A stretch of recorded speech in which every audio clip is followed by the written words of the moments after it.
গো, ভালো আছো? জানি তুমি যেখানে আছো ভালো আছো, কিন্তু বিশ্বাস করো মা, আমি আমি ভালো নেই মা, আমি ভালো নেই। কারণ তুমি নেই। সত্যি করে বলছি মা, আমি ভালো নেই।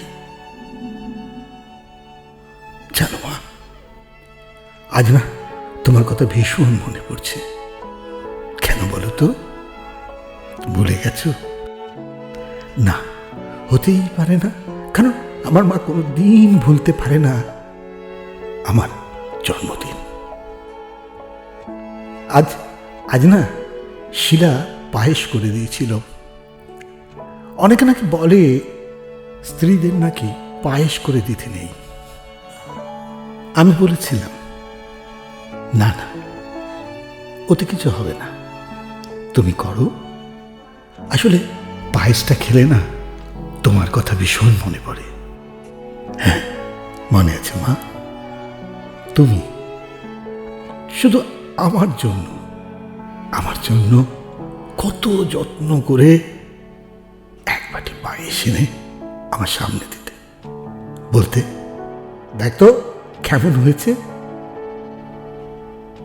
আজ আর কেউ বলে না। তোমার কথা না কখন মনে পড়ে জানো? আমার বেশ মনে আছে, এই সেবার যখন আমি আসানসোলে 3 দিন কাটিয়ে এলাম, বাড়ি ফিরলাম, অনেক রাত হয়ে গেছিল। ছুটে তোমার ঘরে গেছিলাম তুমি কেমন আছো জানতে।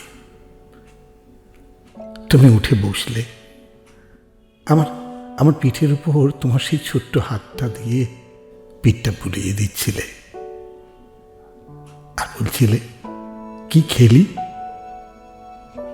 মা, আমার দুদিনের সমস্ত কষ্ট নিমিষে মিলিয়ে গিয়েছিল। অবাক হয়ে তোমায় দেখছিলাম। জানো, আজ আর কেউ তোমার মতো করে বলে না কি খেলি খোকা, তোমার মতো করে বলে না খোকা এলি। আচ্ছা মা, একবার কি ফিরে আসা যায় না? একটা দিন, শুধু একটা দিন কি ফিরে আসা যায় না? আমি তোমার পায়ের কাছে বসে পা দুটো জড়িয়ে ধরে আমার অপরাধের ক্ষমা চেয়ে দিতাম। আচ্ছা, একদিন নয়, কয়েকটা ঘন্টা।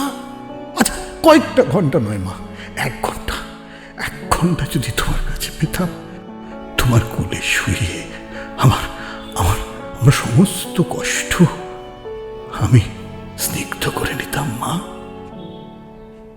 হয় না না মা, আমি জানি হয় না, কিন্তু বিশ্বাস করো মা, আমি চাই তুমি আবার আসো আমার কাছে। কি গো মা, আসবে তো? প্লিজ প্লিজ মা, এসো।